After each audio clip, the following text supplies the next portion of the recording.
রাজ্যের প্রতিমন্ত্রী সাবিনা ইয়াসমিন তথা মোথাবাড়ি বিধানসভা কেন্দ্রের বিধায়ক মোথাবাড়িতে 25 বছরের যুবতী তথা তৃণমূল কর্মী খুন হয়ে যাওয়া বাড়িতে গেলেন। দেখা করলেন পরিবারের সদস্যদের সাথে, সমস্ত রকম তদন্তের আশ্বাস দিলেন, আর্থিক ক্ষতিপূরণ দেওয়ার প্রতিশ্রুতি দিলেন, তার পাশাপাশি সেই পরিবারের পাশে থাকার আশ্বাস দিলেন। কি বলবেন এই বিষয়ে? এখন একটা বর্বরোচিত একটা আচরণ, পুরো তদন্ত সাপেক্ষ। অলরেডি একজন অ্যারেস্ট হয়েছে, যে মেন আসামি।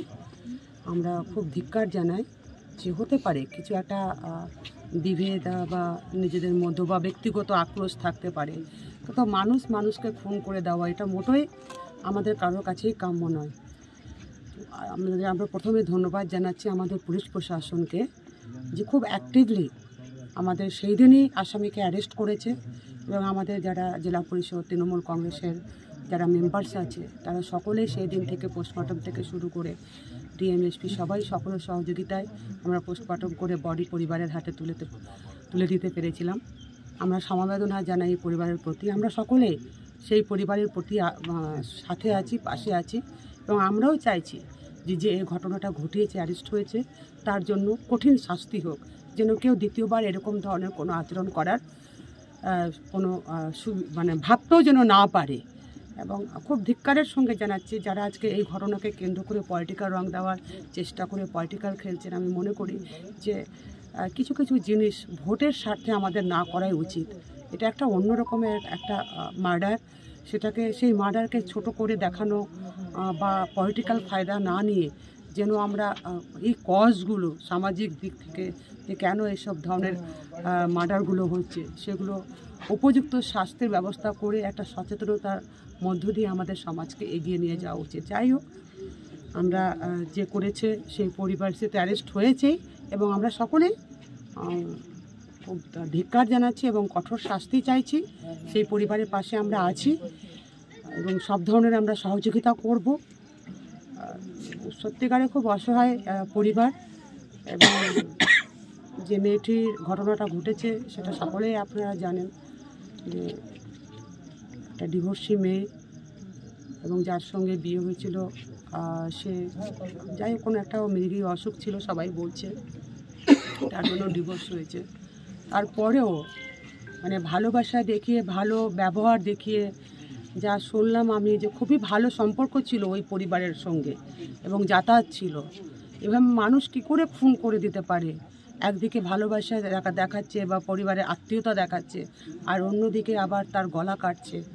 এটা বিকৃত মস্তিষ্ক ছাড়া এটা হতে পারে না। তো আমরা সকলেই কঠোর শাস্তি চাইছি।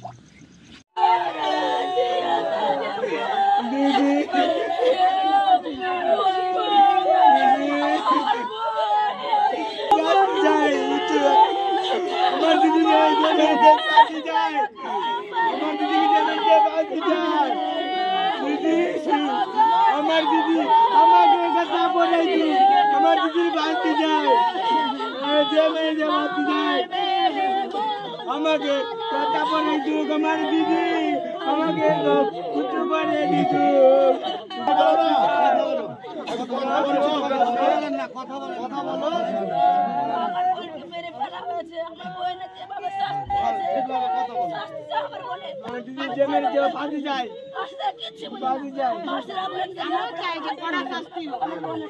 আমরাও চাইছি যে কড়া শাস্তি হোক, ফাঁসি হোক, আমরাও চাইছি লোকের ফাঁসি হোক।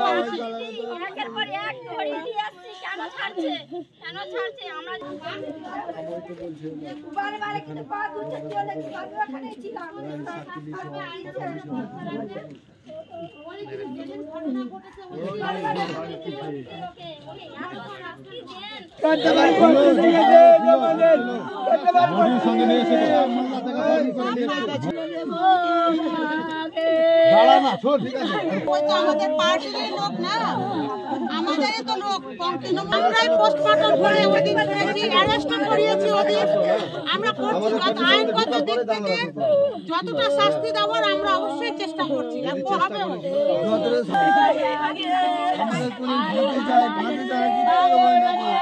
যা লাগবে টিউশন যা লাগবে আমাকে বলো, ঠিক আছে। মানে ভুল ভাল যেগুলো নাম বলছে